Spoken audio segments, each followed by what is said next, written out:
তো ক্লাস এইটের আজকে ক্লাস এইটের দ্বিতীয় চ্যাপ্টার আঞ্চলিক শক্তির উত্থান। এটা আমরা একটু ফার্স্ট পার্ট তো হয়ে গেছে, সেকেন্ড পার্টটা আমরা বলবো।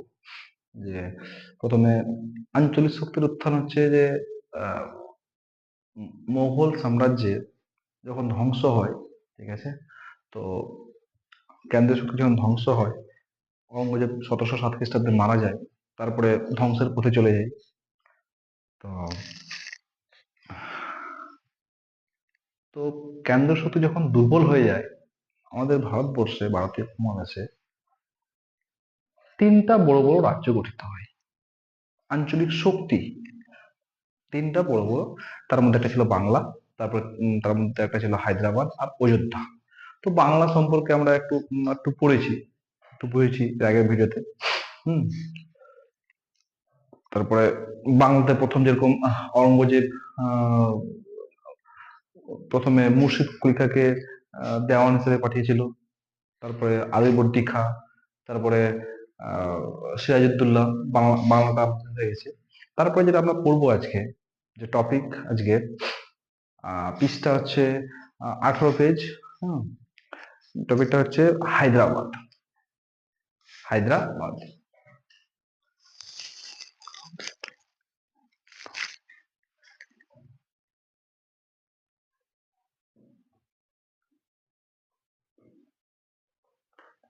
হায়দ্রাবাদ বলতো হায়দ্রাবাদ কি বিখ্যাত? হায়দ্রাবাদ বিরিয়ানি বিখ্যাত। তো হায়দ্রাবাদের আমরা সম্পর্কে পড়বো।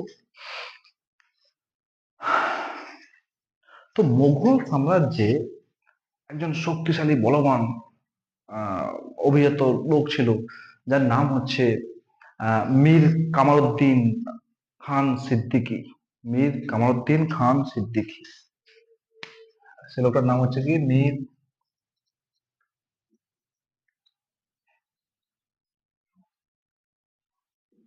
উদ্দিন সিদ্দিকী।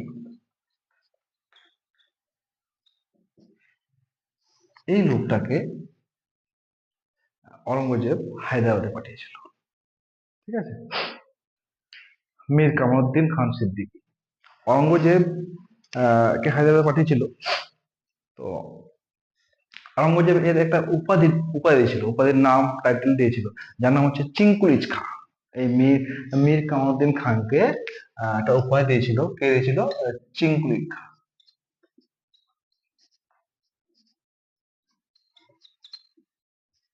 চিঙ্কুরিজ খান, এটা কে উপাধি দিয়েছিল? ঔরঙ্গজেব, সম্রাট ঔরঙ্গজেব। ঔরঙ্গজেব উপাধিটা দিয়েছিল চিঙ্কুরিজ খাঁ, ঠিক আছে। তো মীর কামারউদ্দিন খান কে ছিল? এ থাকছিল মানে মুঘল সাম্রাজ্যের একজন শক্তিশালী অভিজাত ছিল, মীর কামারউদ্দিন সিদ্দিকী, ঠিক আছে। একে পাঠালো কোথায়? হায়দ্রাবাদে, ঠিক আছে। হায়দ্রাবাদে ওখানে রাজস্ব ব্যাপার, অনেক কিছু সামরিক ব্যাপার আছে, এগুলো সামলানোর জন্য এ পাঠিয়েছিল ঔরঙ্গজেব। আর ঔরঙ্গজেব এর নাম দিয়েছিল, এর উপাধি একটা দিয়েছিল, যার নাম হচ্ছে চিঙ্কুরিজ খাঁ, ঠিক আছে। হলো। আচ্ছা, ঔরঙ্গজেবের পর সম্রাট ফারুকসিয়র। কে? ফারুকসিয়র।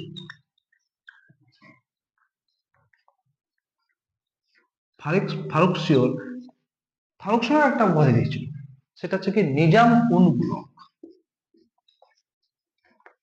নিজাম উল মুলক। তো ফারুকসিয়র কি উপাধি দিয়েছিল? নিজাম উল মুলক, ঠিক আছে। আরেকটা উপাধি ছিল সম্রাট মোহাম্মদ শাহ।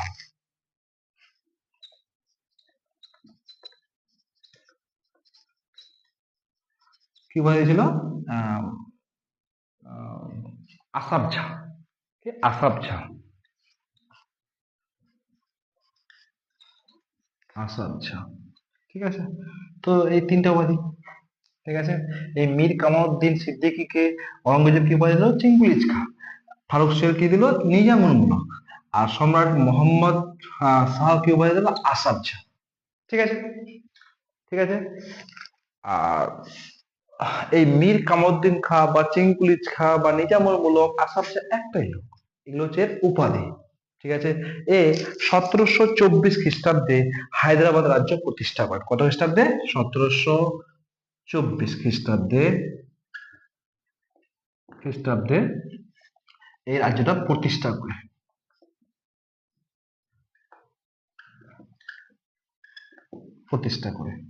তো এমনি এমনি প্রতিষ্ঠা করে দিল। হায়দ্রাবাদে কেউ ছিল না? অবশ্যই ছিল একজন। ঠিক আছে, ও মুঘল শাসিত ছিল, মানে এ বেশি বলবান শক্তিশালী ছিল, এর পাওয়ার বেশি ছিল, ওই জন্য আহ একে হায়দ্রাবাদ পাঠালো। ঠিক আছে, প্রথমে যে ছিল, যে লোকটার নাম, প্রথমে যে প্রাদেশিক শাসক ছিল ও মুঘলের আন্ডারে ছিল, যার নাম হচ্ছে মুবারিজ খান। ঠিক আছে, ও স্বাধীনভাবে চলতো। প্রথমে যে ছিল লোকটা, মুবারিজ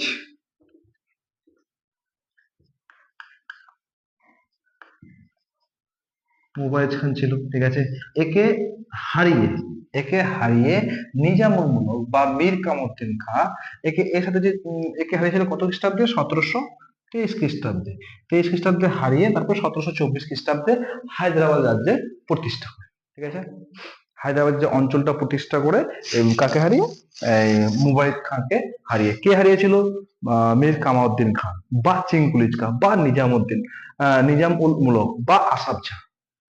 ঠিক আছে, ঠিক আছে। এবার স্থায়ীভাবে একদম হায়দ্রাবাদ রাজ্যে আহ, ও সাম্রাজ্য চালাতে থাকে। কোথায়? হায়দ্রাবাদে। ঠিক আছে, তখনও হায়দ্রাবাদে ও সাম্রাজ্য চালাচ্ছিল ঠিকই। সবকিছু হায়দ্রাবাদ থেকে প্রথম প্রথম আহ, মোগলের পারমিশন নিত বা সবকিছু চলতো।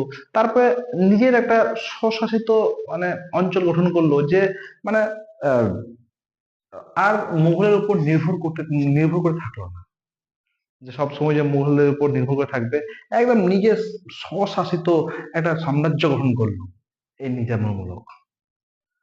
ঠিক আছে, তবে এটা না যে মুঘলের আন্ডারে থাকতো না, ওর নামমাত্রই কিন্তু মোগল আন্ডারে ছিল, কিন্তু সবকিছু সামরিক, তারপরে রাজস্ব বিভাগটা সবকিছু একদম নিজেরাই দেখতো ঠিকঠাক করে একদম।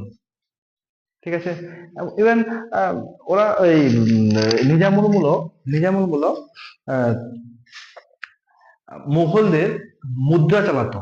মানে বোঝা যাচ্ছে যে মুঘলদের মুদ্রা এখানে চলতো হায়দ্রাবাদে, এর মানে ওরা মুঘলকে মানে ঠিকঠাক করে ওদের ঠিকঠাক করে কথা শোনে, সবকিছু নিজের স্বশাসিতই ছিল, কিন্তু ওরা মুঘলকে মানত। ঠিক আছে, ওরা তখনও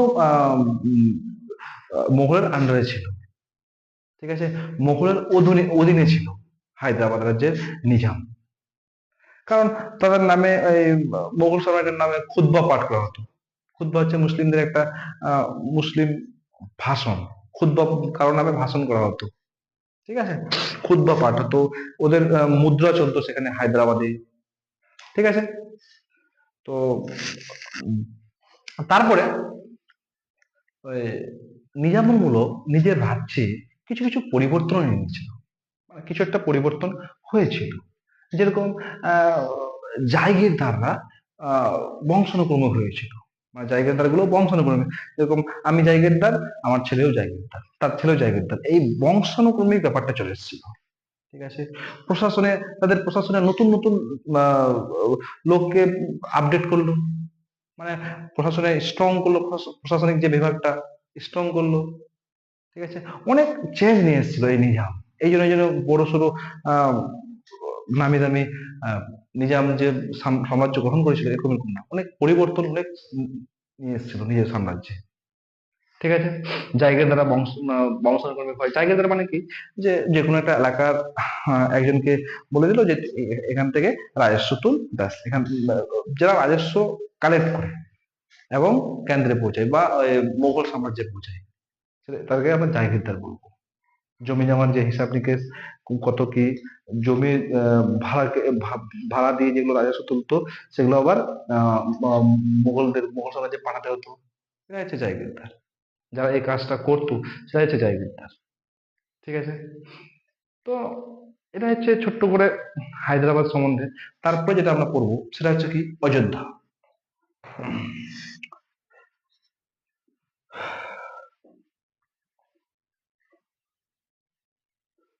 তো এই অযোধ্যা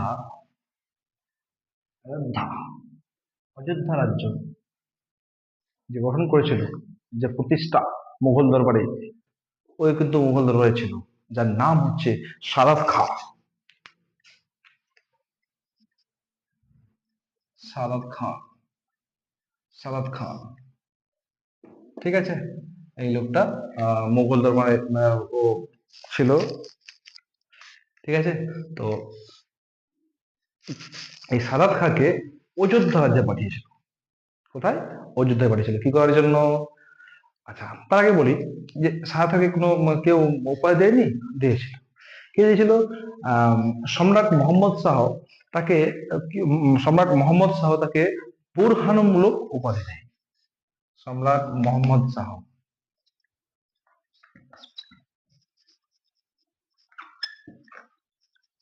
কি দেয়? বুরহানুমূলক,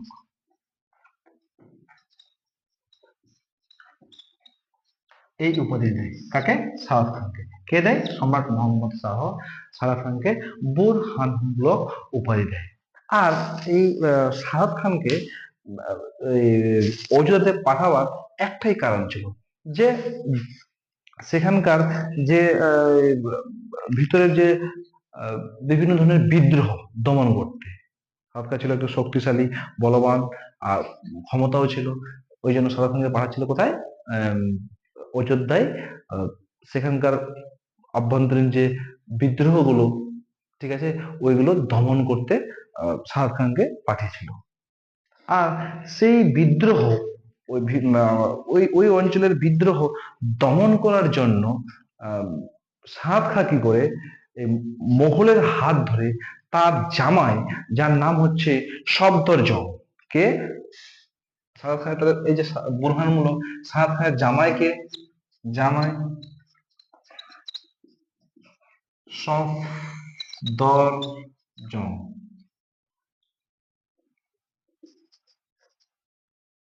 সফদরজং, ঠিক আছে। সফদরজং মানে সফদরজং, ঠিক আছে।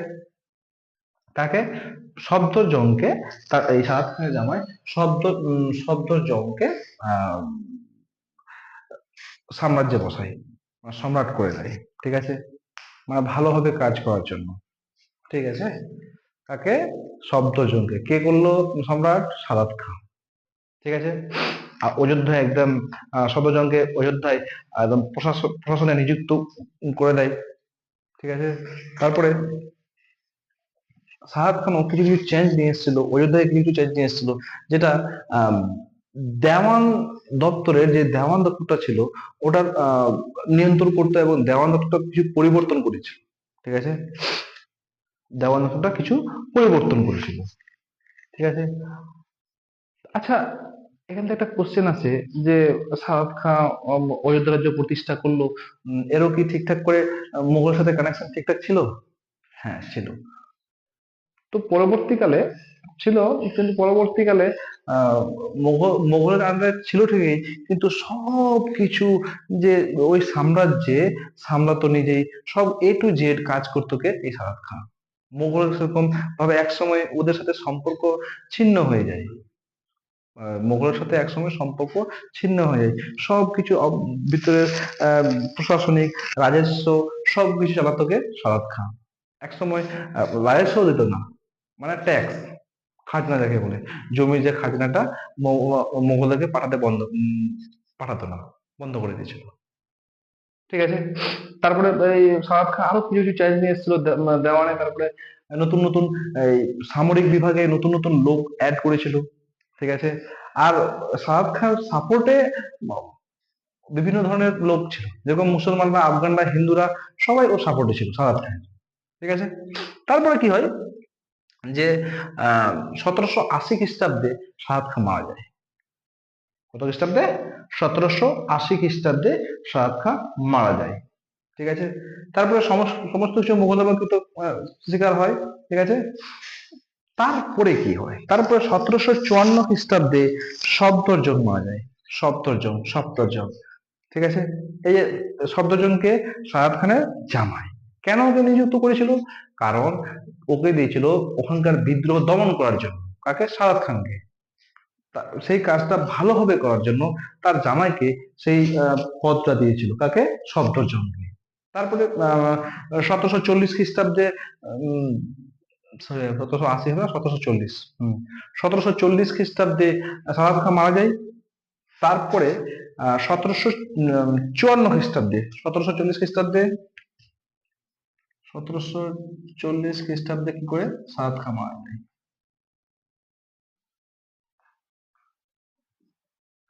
মারা যায়। এবং 1754 খ্রিস্টাব্দে কে এই যে জামাই ছিল সফদরজং, এও মারা যায়। ঠিক আছে, সফদরজং মারা যায়। এবং সফদরজংয়ের ছেলে, যার নাম হচ্ছে আহ নিজামুদ্দিন না, সফদরজংয়ের ছেলে কি ছিল, আহ, সুজাদুল্লাহ। সফদরজংয়ের ছেলের নাম ছিল সুজাদুল্লাহ।